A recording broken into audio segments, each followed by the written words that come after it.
literally the translation is it's the science of life.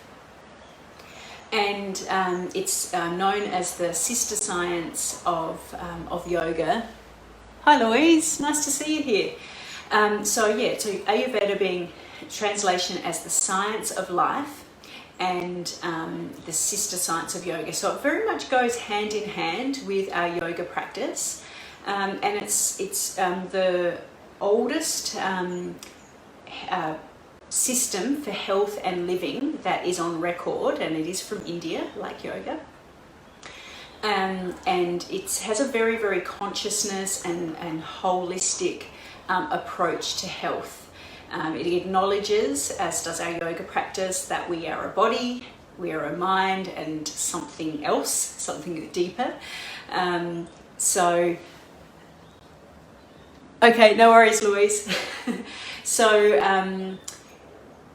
It very much, just like yoga, acknowledges, although it's very much dealing with the body, I guess, in Ayurveda a little bit more, acknowledging that to be happy and healthy, we need to be aware of and cultivate health in the body, the mind, and that's something deeper. You know, you could call it the soul or the spirit.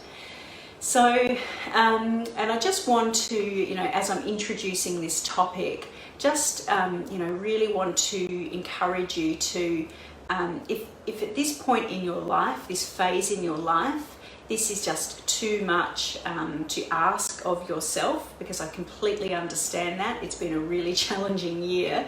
And also a lot of us are parents, carers, work shift work or work unusual hours. And, you know, some of this might feel not realistic. And if that's the case, you just put it aside, because guilt and stress or any of that is probably more detrimental to your health than many other things. So I just, like, for me, Ayurveda is something that I wasn't interested in when I first started yoga. It really wasn't. My teacher used to talk about it and I found it interesting and kind of intriguing, but I didn't implement any of it for years and years and years. And even now, I find there's certain phases where I can focus on it. As you know, parents and carers, we all know, there's sometimes you can focus more on yourself, and there's some times where you just have to, as we've talked about, lower the bar and get things done. And that is life. And we just, really be kind to yourself around this. But I wanted to share the topic, firstly, because there was a lot of interest in it. And because I think it's helpful to know, there is a system out there, an ancient, very well developed system out there, which can help us feel more balanced in our body and more energetic. And I know when I implement these things in my life that I do feel better. But, as I said, there's times and phases where it does and doesn't work. So let's touch on a few things of Ayurveda. This is an intro today. Just wanted to share, put it out there, and it's something that I would love to explore more in term for if you're interested. So one of the things is that it very much acknowledges how connected we are with nature. So with the seasons. So we could look at that as, eating seasonal foods, but also looking at the quality of the foods we're eating, whether that is complementary to the weather and the season. So that's just an idea there. That's something that we could explore in more detail in itself. So that's one thing, the connection with nature and the seasons. And it's not only the food that we eat, and I said, absolutely, let's have a guilt-free association around with the food here. This is just looking at as food as nutrition, because it probably seems a little contradictory that I talk about loving ourselves and the body not being the most important thing, and then talking about health. But I want us to get a balance with these things of, we look after our body as best we can, but it isn't the most important thing. But Ayurveda does deal with kind of all of those things. And the other part of Ayurveda, which I really, really like, is routine. Okay, and this again isn't easy. Sometimes if you have children that aren't sleeping, or that wake up very, very early, or and also as carers or your work, but it can be nice just to kind of know about it, and then you can adapt it to your life. or at times where you can focus a bit more on yourself, get in that groove. So, you know, and what I like to think about is that routine is very, very calming to our nervous system. So what I think about is, for example, with our kids, having a school uniform, for example, how useful that is, because it takes away the decision from having to decide what to wear every single day or 5 days a week. And it's a little bit like that, because having to make decisions every single day about what we're going to do in the morning, day, evening, so on, if we can take out some of those decisions, that can actually be very, very calming. So routine and repetition is very, very calming to the system. So that's where routine can come in handy. So I'm just going to put a couple of ideas out there around routine, and you might go, nah, that's not realistic for me, or I already do that, I want more. And if you want more, we can explore that later, or you could do some of your own research. But, you know, the Ayurveda touches on the fact that different times of day have different qualities to them. So in the morning, what can be a really nice thing to do is to wake up and have a big drink of water. Okay, so if you can, the water would be warm. If you prefer, you have a warm cup of tea. So that's something that I think, do you know what, I can do that. And if that is just one thing that you, when you can implement, then you might like to think about that. It is very, very great for digestion, because in Ayurveda, digestion, getting our digestive fire working, is a really key component to it. So that's something that you might like to implement, even if it's just that. And you might already do it, and that's fantastic. You can just go tick, yep, already doing that. So that is one part of it. And then during the day, there's a lot more detail we could go into, but let's keep it simple today. During the day, it's very, very easy to get busy and just go, and then you feel completely depleted at the end of the day. So what you might like to do is just very simply throughout your day, take 2 minutes to breathe. 2 minutes to close your eyes and focus on your breath. That could be something that could be nice to do before your daytime meal, afterwards, or in the middle of the afternoon. That could be something really nice to implement. See how you go with that. It does actually feel really, really nice. If you could do it in the sunshine, I'm really enjoying that at the moment, to get a little bit of vitamin D, even if it's just a couple of minutes.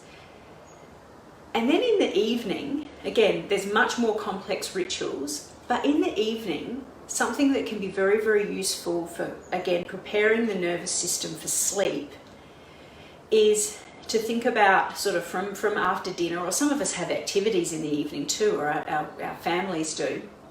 But, you know, when you're able to start winding down for the evening, is a half an hour before bed to think about turning off our devices. And this is much easier said than done, but I find sometimes just getting a reminder and going, do you know what, that is something that I can do, or something I can't do at the moment. Things are too busy, things are too hectic.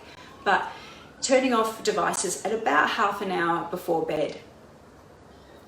Maybe doing something that is nice for yourself, whether it's, again, I mean, having a cup of tea at night's tricky, because then sometimes it means you're on the toilet as you're trying to go to sleep.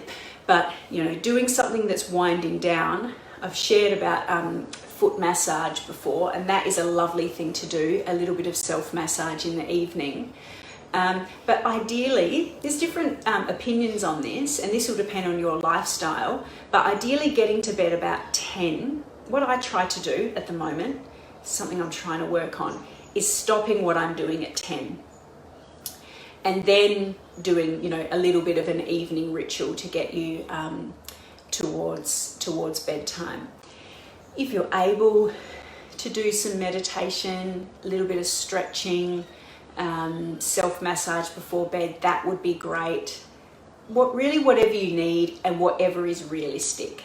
Okay, so that is just a little bit of an idea of how routine can work and how simple it can be. It can be having water first thing in the morning for your digestion. You can see here, this is very much about health and about feeling good. That's what we're focusing on here, just making us feel good and have energy. In the afternoon, giving yourself a little, I guess, a mindfulness break. And the breathing is a wonderful tool. It doesn't matter how you breathe, but if it can be through the nostrils, fantastic. And then in the evening, giving yourself time to wind down. So that's one piece of it. And as I said, I'd like to share more on that, perhaps in term 4. And something, I've made quite a few notes here, and I don't want to go on and on and on, but we've talked about digestion, and this is something that I find really interesting. And in Ayurveda, it sort of talks about digestion not being just digesting what we eat, but by digesting the conversations we have, the energy of people around us, you know, the news or what we're watching. So just be really aware of what you're taking in, not just your food, but how that has an effect on your well-being. You know, what conversations you choose to engage in, or what you choose to read and expose yourself to. So just be mindful of that as part of digestion. And one little key thing to digest that I wanted to share, and you know, even when I'm at my absolute not able to focus on any of these things for myself, one thing that I do is that I don't drink anything when I'm eating. And the reason that they, in Ayurveda, that they give for this is that it dilutes the digestive juices, the digestive fluids. So that's one thing that we can do that's not really adding anything, because I know sometimes it's overwhelming to add things to our lives when we're busy. So, hi Sonia. So I want to just put that piece in there for you, because I, a couple of years ago, had a meal with an Indian family who, and I talked to them about Ayurveda because I was particularly passionate about and studying it at that time. And I asked them, because they were vegetarian, and asked them what they implemented in Ayurveda in their life. And they said the only thing that they really followed, other than being vegetarian, which, you know, that's a completely personal decision too, is that they do not drink while they're eating. That's the only thing that they follow. And they said it's because for them, drinking while you're eating, they said, is poison. So I just wanted to share that story with you, because that really stuck with me. And I'm like, okay, if that's the only thing I'm going to do, that's the thing I can do. So now, you know, my kids love to have we just have a drink of water with meals, because sometimes that's the only time we can get them to focus on it.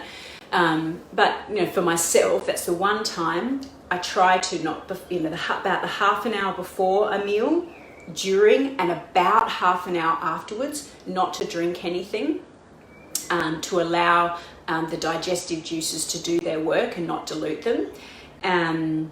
So I just wanted to share that with you as one important piece around digestion. Because this is a really fascinating area that I would really, really love to share more on. And the one other piece that I think I'll share with you today is around what we call the doshas. And the doshas are our personal constitution, you could put it. So there's 3 main doshas, and we are often a combination of 1 or 2 or sometimes 3. They sort of say that we're born with one, and then at different stages in life it can change a little bit. But what we're trying to look to do is balance the doshas. So there's 3 of them. There's Vata, Pitta, and Kapha. Okay, and that's a big topic in itself, and a fascinating one. And once you get to know what your predominant dosha or constitution is, it's quite interesting, and it doesn't just affect your digestion and your physical health, but you'll see that it has an influence on your personality and how you react to things and your thinking. So I just find it a very interesting system to learn about, the doshas. So that's a really, really interesting topic too.